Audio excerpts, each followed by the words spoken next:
నేను మొదటగా గౌరవించేది మా తల్లి అవుతే దాని తర్వాత ఉపాధ్యాయుల్ని. నేను విద్యాశాఖ మంత్రి అయిన తర్వాత ఫీల్డ్లో ఉపాధ్యాయులు చేస్తున్న మంచి పనులు గుర్తించి వాళ్ళని నేను పిలుచుకుని వారానికి ఒకరితో కూర్చుని ఎలా ప్రభుత్వ విద్యా వ్యవస్థని మెరుగుపరచాలని వాళ్ళతో నేను చర్చిస్తాం కూడా జరుగుతుంది. నేను ఒక పిలిపిస్తే అంటే అటెండెన్స్ పెరగాలి ప్రభుత్వ పాఠశాలను పిలిపిస్తే అద్భుతంగా ఉపాధ్యాయులు స్పందించారు. కొన్ని గ్రామాల్లో అయితే ఉపాధ్యాయులు మైక్ వాళ్ళ స్కూటర్కి కట్టి ఊరేగింపు చేసిన వారు కూడా ఉన్నారు. ఇంతేకాదు,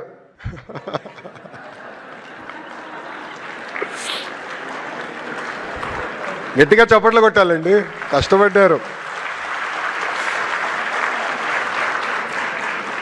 ఒక మహిళా టీచర్ ఒక విలేకరితో మాట్లాడుతూ ఆ విలేకరి అడిగారు, పిల్లల్ని ఎందుకు ప్రభుత్వ పాఠశాలలో చేర్చాలంటే జీరో ఇన్వెస్ట్మెంట్ హై రిటర్న్స్ అని చెప్పారు. ఆ విలేకరికి అర్థం అవ్వలా. ఏంటి సార్ కొంచెం ఎక్స్ప్లెయిన్ చేయండి మేడం అంటే, ప్రైవేట్ స్కూల్ అయితే బ్యాగ్స్కి పుస్తకాలకి డబ్బులు కట్టాల్సిన అవసరం ఉంటుంది, కానీ మా ప్రభుత్వ పాఠశాల మొత్తం ప్రభుత్వమే మీ పిల్లల భవిష్యత్తు కోసం మీ ఖర్చు పెడుతుంది. అంతేకాకుండా అద్భుతమైన క్వాలిఫైడ్ టీచర్స్ మా దగ్గర ఉన్నారని కూడా మేడం గారు గర్వంగా చెప్పే పరిస్థితి. గౌరవ ముఖ్యమంత్రి గారికి నేను ఈరోజు తెలియజేస్తున్నా, సార్ మీ నాయకత్వంలో ఆంధ్ర రాష్ట్ర చరిత్రలో బహుశా మొదటిసారి